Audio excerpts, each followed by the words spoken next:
inner potential is. And that is one of the key reasons why we are visited by pain and sorrow. Because it's not taught anywhere. Not any school, college or university, it is taught that what is my inner potential? What powers I am born with and how I can utilize them.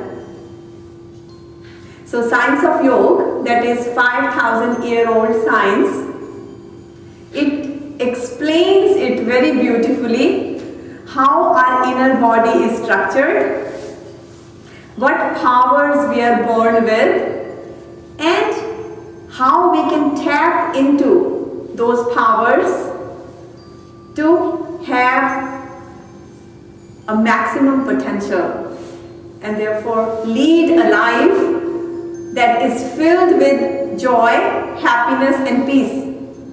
Imagine if we are able to overcome anything that comes in our way. We are always prepared, we are confident, we are strong because we know what kind of strength, knowledge we carry within. Then there is no fear, then there is no dependency on others. Then there is no worry about the future because I am the master of every moment of my life.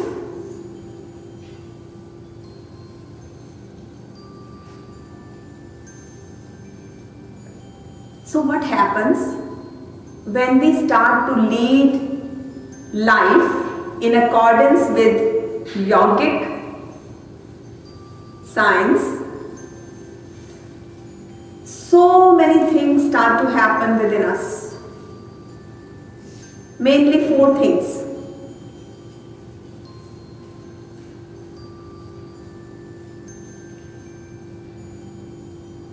First thing is my awareness increases.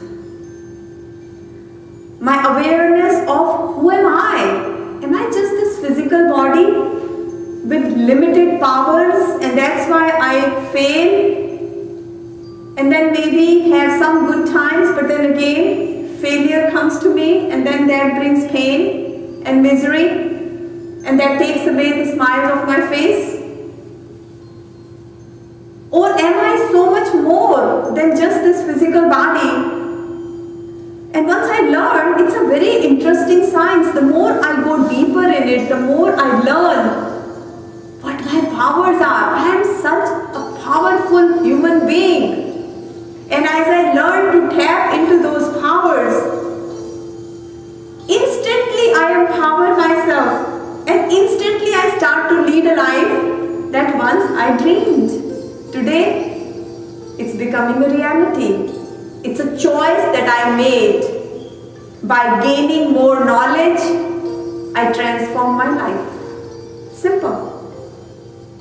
So first thing happens is awareness starts to increase about me and all the infinite powers that I'm born with and how I can tap into it. Second thing what happens is the energy exchange. It becomes so positive. The energy, the aura that I carry in my body, it is so pure, it is so positive, it's so loving energy that no matter who I'm sitting and interacting with, even if the other person is very negative, that person's negative energy can never touch me because I am overflowing with positive vibrations. It can heal others. It can bring lot of divine love in other people's hearts. But more importantly, it helps me.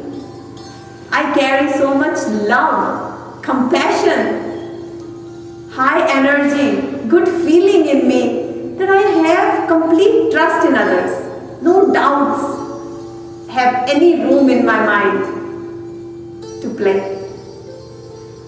So, second thing is exchange of energy. Third thing is that my thoughts, my feelings, my perceptions, my intuition becomes so strong, so positive. Many times I think that I cannot do this, or this will never happen to me, or I've given up on something, and therefore I'm leading a life that is filled with doubt and insecurity, low self-esteem. And yogic science awakens us to the reality, my child, the word impossible does not stay or exist in yogis and yoginis' lives. It doesn't, it can't. Talk about intuition. Megan is here today and she's come here after maybe 1 year. And somehow this morning I thought about Megan. Megan used to come here very regularly. And from my deepest core of my heart, with all the sincerity of my thoughts, I thought about Megan that I wish I can see her again. I hope and pray that she's doing well. I haven't seen her. And I was meeting with some people here and she walks in and I was I shocked myself. I said, I cannot believe Megan is walking in. It is true. Vibrations travel faster than words. I thought about her this morning and my vibrations reached to her and I don't know what brought her here. But all I know is she's here and I was so delighted to see her. Intuition. When you take the tuition of yoga, your intuition becomes very pure, very strong. It happens to everybody who walks on this path. So that's the third thing. Fourth thing is your spiritual intelligence grows. Anybody knows what spiritual intelligence is? Spiritual intelligence means not only knowing the powers that we carry, but using that higher knowledge at the time of need. Why do we have problems? Because when the wrong time, when the challenging time comes to us, we don't know what to do. We are so afraid, we have so many fears. We really don't know which direction to go. What is the right choice that I should make? So when spiritual intelligence kicks in, then we always know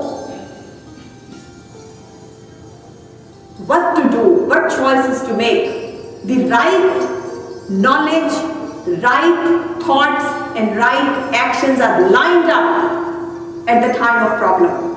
Yes, it happens. Spiritual intelligence. So think about it. If we are aware of our powers, if we have the energy exchange positive, no matter where we go, we carry our aura, our energy, and we're not impacted by other people's energy. So we're ever protected from strains and stresses and negativity and doubt. And if our thoughts are always positive, and that positive thoughts always creates higher feeling, higher actions and success, and then we have this intuition that saves us from going in danger. Anytime there's a danger ahead of us, it gives us that inner voice, comes and talks to us, don't do this, or something bad will happen to you. That warning comes. It's like creating an inner guru within you that is leading your path. And then you have the spiritual intelligence of always knowing what to do when what happens. You always have right answers. That takes away the dependency on others. You don't need anyone else because inside there is so much knowledge, there is so much purity, there is so much wisdom that you're tapping into every day. My goodness. So once we have all these four things, all the right ingredients to lead a life that is completely pain-free and that is filled with happiness, what else do we need?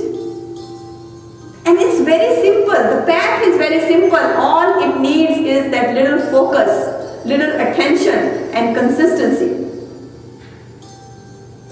So when we start walking on this path, we start to have this universal wisdom. There are two things, either human wisdom or universal wisdom. Now, human wisdom can create cars, can create computers, can create houses, right?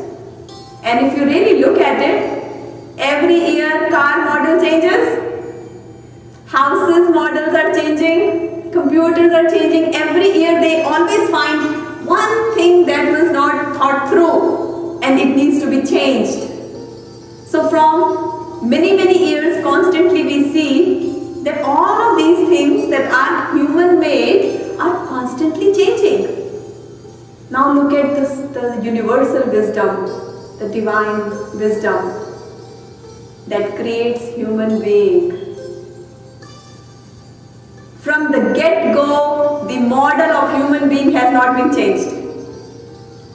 If you look back to our parents, great-grandparents, everybody had two eyes in front of the face, mouth in front of the face, two hands, 2 feet. It was created with such perfection from the very first day. It never needed any change. And it was thought through from the first day. Imagine if our eyes were here. So we're walking, but eyes are behind us. We wouldn't be able to achieve, or things will be very difficult for us in life. Imagine if our mouth was here and we have to take our hand and just put food here. That kind of wisdom, that kind of intelligence I'm talking about, that yogic practices and higher knowledge gives us. That once you make a decision,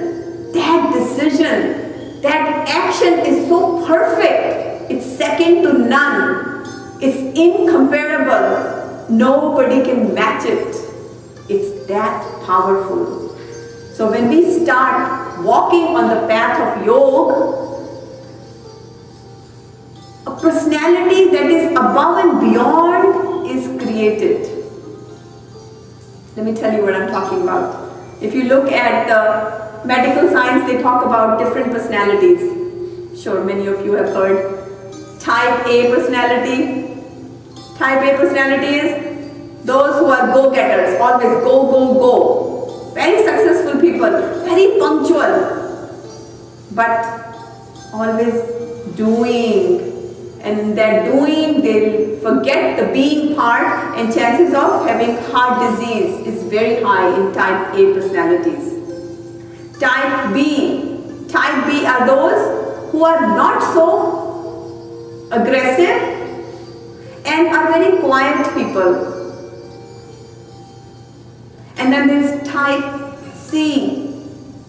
Type C is who are always suppressing their feelings and their emotions. They hide their emotions and really don't have much urge, thirst, appetite to do a lot, very content with very little. And type C personalities are at risk for diseases like cancer. It's all our behaviors, the way we think, the way we act, we attract these diseases to us. And then once we start walking in this path, let me tell you, we create type D personality. That's not in medical science.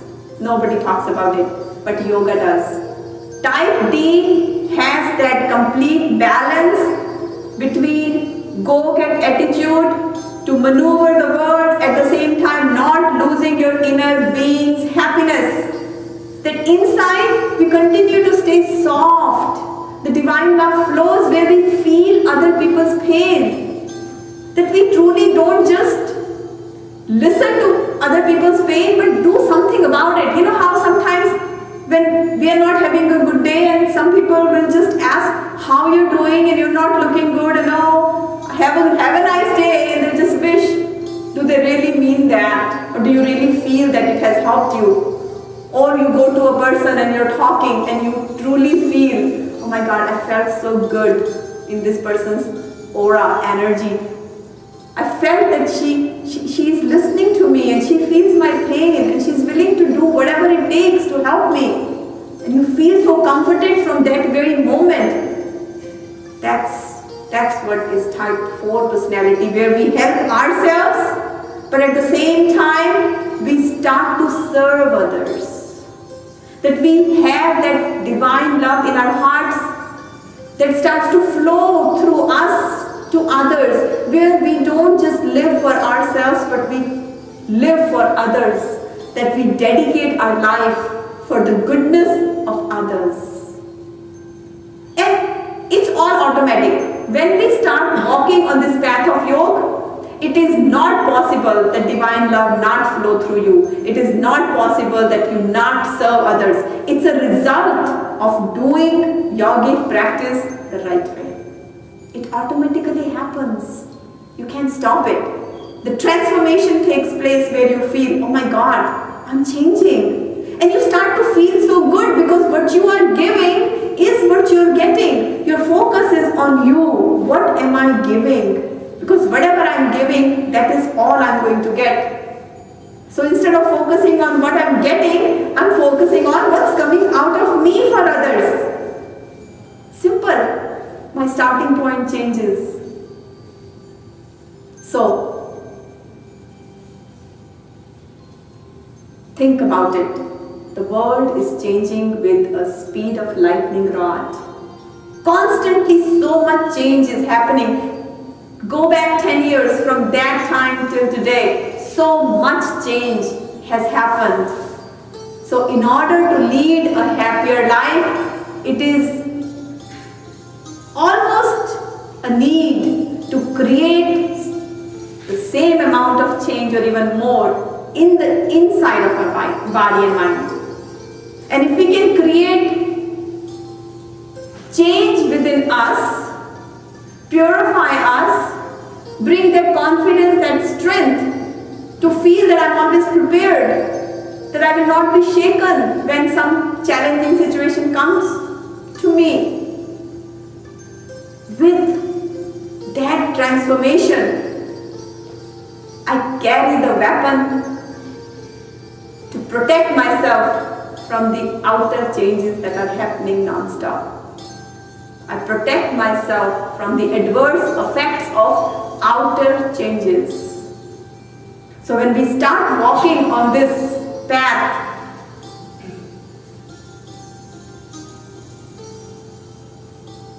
the energy starts to move upwards. We start to move from lower consciousness to higher consciousness. Yogic science very beautifully explains that our body is made out of thousands of energy channels. And of those energy channels, there are 3 key energy channels. So pay attention to this. This is what helps us. And then we'll start our yogic stretches after this. So, the main energy channel is called Sushumna Nadi, that runs parallel to our spine. It starts at the base of our spine and goes all the way up to our Sahasrara chakra. And then on the right side there is another major energy channel. It originates from the bottom of the spine and it's called Pingala. And then on the left side there is another major energy channel that is called Ida. So now Sushumna energy channel is straight, but Ida and Pingala, they go like this. So all 3 energy channels meet in 7 centers. And those 7 centers are your centers of power. In yogic science, they are called chakras. So first 3 chakras, from your navel down, it's called Mooladhara chakra, then Swadhisthana and Manipura chakras. These 3 chakras are the chakras, plexus of strength. And at the base of Mooladhara chakra, Kundalini Shakti sits, but it's sitting dormant. Now, above navel, here, this is our heart chakra, and this is called Vishuddhi chakra, are the 2 chakras that are centers of divine love, purity, humility, humbleness, softer things, prayer, honesty, sincerity, helps us to purify. And then the last 2 chakras, it's Ajna chakra, and this is Sahasrara chakra, are the chakras, plexus of supreme knowledge, intuition, higher wisdom, clarity, sincerity of action, purity. So when all 7 chakras are lit, then they energize every system in our body. The lower 3 chakras, they give energy to all the organs that are sitting in your stomach, your liver, your spleen, your uterus, your digestion system, your intestine, your kidneys, your liver. All of that get energy from those 3 chakras. And then your heart chakra and Vishuddhi chakra, they give energy to your heart, your lungs, power of speech becomes very strong. And then the last 2 chakras, that's your Ajna chakra and Sahasrara chakra, bring lot of wisdom in your mind. Your nervous system gets lot of energy. So when we are doing these breathing exercises, our energy from lower consciousness is starting to move up. Higher we go, higher we increase our energy level, higher we move in our soul consciousness, more powerful we become. More confidence, more willpower we develop. We become the master of every moment of our life. We become the master of our own destiny. Let me tell you that. So, once we understand, we have a deeper understanding of this higher knowledge, we start to enjoy these practices more. And it helps when we do it in a class. Last thing, and then we'll start. Think about it. When we are in the first grade, we have a choice either to go to the class and learn or just work from home. But 99% of the times we find people go to school, to the class to learn. Why? Because the positivity, the human interaction, the feeling, and the togetherness, the unity gives so much strength that it helps versus doing it all alone. Similarly here, that is my goal. When we work together in a class to learn in this positive aura energy, then we pick up speed. We are charging ourselves, we are empowering ourselves, where we develop that can-do attitude. Yes, I can do it. The don'ts come out of our vocabulary and we make it happen. It's our mind, our body. When we see there is change happening in my mind, in my body, wow, no longer dependent upon others. When the dependency goes, fear goes. Fear only stays when I have that fear, the person I'm depending upon, what if I lose him or her, then what will happen to me? That fear goes, more confidence comes in, and I become in charge of my life. The goal is to be aware of your powers and take charge of your life. Because if you will not take charge of your life, nobody else can help you. We all have individual journey. We all have very individual paths. If we don't help ourselves, nobody else can. We we are only empowered to help ourselves. So, with these words of wisdom, we'll start today's session. Let's go ahead and stand up. We'll do some yogic stretches.